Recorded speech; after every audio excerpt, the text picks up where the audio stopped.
Hello বন্ধুরা, সবাইকে স্বাগত জানিয়ে আরেকটা ব্লগ দেখুন। আজকে আমি বানাবো মিষ্টি দই। কিভাবে বানাই দেখুন। প্রথমে চিনিটাকে আমি ক্যারামেল করে নিচ্ছি। এই দেখুন, চিনি দিয়ে দিলাম শুকনো কড়াইয়ের মধ্যে।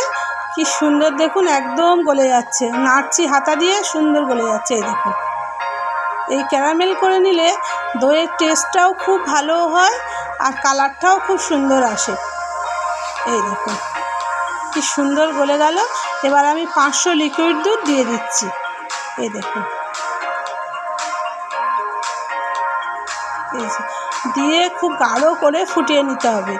নিয়ে আমি এতে 50 গ্রাম আমুল দুধ দিয়ে দিচ্ছি। দিলে দইয়ের টেস্টটাও খুব ভালো হয় আর ঘন হয় দুধটা আরও।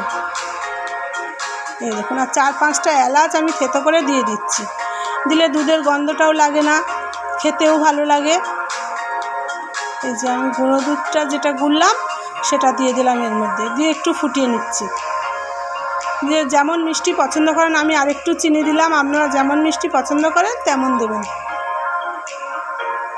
দিয়ে এই দেখুন, আমি এই খুলিটার মধ্যে না দইয়ের যে দম্বলটা রেখেছিলাম ভালো করে মাখিয়ে নিচ্ছি চারধারটা। আর এলাচগুলো আমি ফেলে দিচ্ছি, কেন ফুটে গেছে, ওর সেন্টটা তো দুধে বেরিয়ে গেছে। এবার এলাচটা গালে পড়লে দইয়ের মধ্যে কেমন লাগে, এই জন্য আমি এলাচগুলো তুলে দিলাম। আর এইটা ভালো করে দম্বলটা আমি ফাটিয়ে বাটির মধ্যে ফাটিয়ে দিয়ে দিলাম। দিয়ে একটু ফুটিয়ে নিলাম ভালো করে। দেখুন গাঢ় হয়ে গেছে দুধটা। এবারে আমি এই যে 500 দই হবে আমার, ফুলির মধ্যে পুরোটা দিয়ে দিলাম। দিয়ে বেশ একটু ঠান্ডা করে আমি এই যে ফয়েল পেপার দিয়ে মুড়ে দিচ্ছি। খুব ঠান্ডা করবেন না, বেশ একটু গরম থাকতে থাকতেই মুড়ে দেবেন।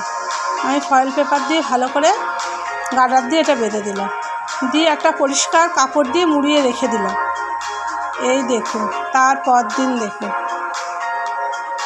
এই যে কি সুন্দর বসে গেছে, দেখুন কি দারুণ। এই দেখুন একদম দারুণ হয়েছে দই। উফ, আমরা তো 4 জন আছি, আমার ছেলে মেয়ে আমার কর্তা, সবাই কদিন ধরেই বলছে মা একটু মিষ্টি দই বানাও। তাই আজকে 4টে প্লেটে আমি নিয়ে নিচ্ছি। আজকে 4 জন একসাথে খাবো। কি মজা, এত সুন্দর বসেছে না, দেখুন কি দারুণ হয়েছে। কালারটাও কি সুন্দর হয়েছে এসছে। দেখুন আমি ফ্রিজে একটু ঢুকিয়ে রেখেছিলাম, বার করে 4 জনই খাবো আজকে। এই দেখুন কত কম খরচে কত টেস্টি দই বানালাম। দেখুন, টাটা, আপনারা সবাই বাড়িতে বানিয়ে খাবেন। টাটা, সবাই ভালো থাকবেন।